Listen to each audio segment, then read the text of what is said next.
Sat down with the New York Times, impromptu, unsupervised, for a wide-ranging interview yesterday after golf, in which he bragged about his knowledge of things, saying, quote, "I know the details of taxes better than anybody, better than the greatest CPA. I know the details of health care better than most. And if I didn't, I couldn't have talked all these people into ultimately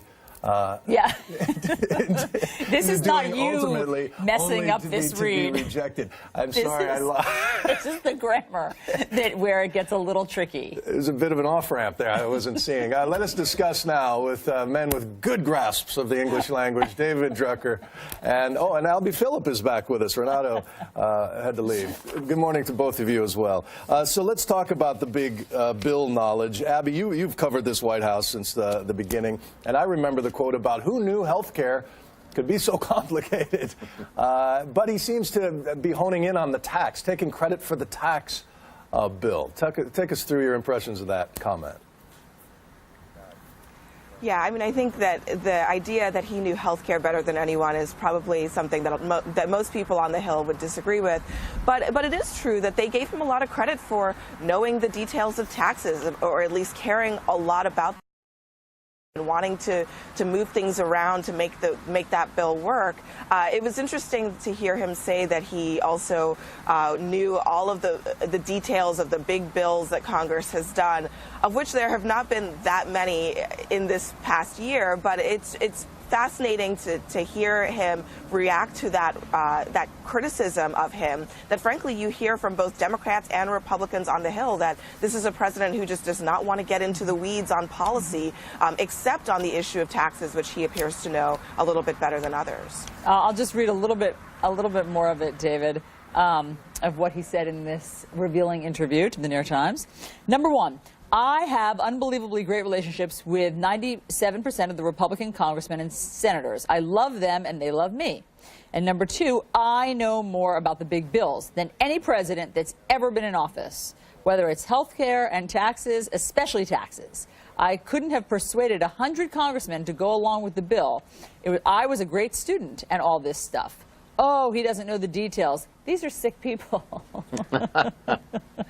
Well, I guess the dramatic reading of these is enjoyable. It's very entertaining. I guess I'm a sick person. Look, you know, the thing about it is presidents don't have to know the details of everything. The key for them is to know the details of a few big things, and then to make sure they know how to delegate and they know how to build unity around some big ideas and get some things done. The American people don't expect their presidents, or their members of Congress, for that matter, to be experts on everything. They do want them to be people that they think are competent, that they can trust, and they feel are generally intelligent, so that when they come into contact with new policies and things that crop up that you can't even plan for, that you're going to be able to deal with it. I always thought, and we saw the president's deficiencies when it came to certain policies versus others. When it came to health care, he a lot less than he understood about international trade and about taxes.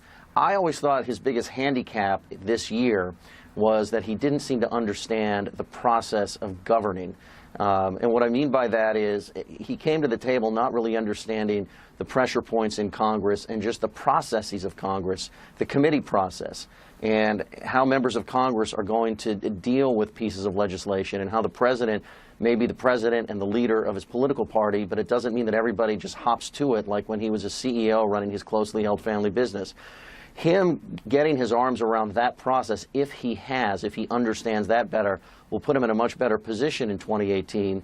And I don't think, Allison, that it's necessary for him to brag about things that are just not true. I mean, they're just not true. I mean, we have dealt with some real policy wonks as president. Abraham Lincoln and Bill Clinton and I don't know, we could go through all of them. You don't think that President Trump knows more about everything than all of them? I mean, he's one of 44, and I think there were a few that were policy 45. wonks. And by the way, they may not have been as good of politicians.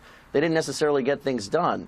So it's just odd to me that he feels the need to put himself, to describe himself this way, when that's not how the American people are going to judge him. And he does, as you say, he has the perception of a man who ran a privately owned business, not even answering to shareholders. And especially when it's talking about Democrats, Abby, he said, had they come to me, the Dems, for a bipartisan tax bill, I would have gone to Mitch, I would have gone to the other Republicans. We could have worked something out bipartisan. And that could have been either a change to SALT or a knockout of SALT, that is the state and local tax deduction on the federal. What was the reality of the interplay between Democrats and the president during that tax process? Yeah, I mean, I think the Republicans made it pretty clear from the beginning that they wanted this process to be largely one that reflected the values of the Republican Party, and it was going to be very difficult to get Democrats on board with that.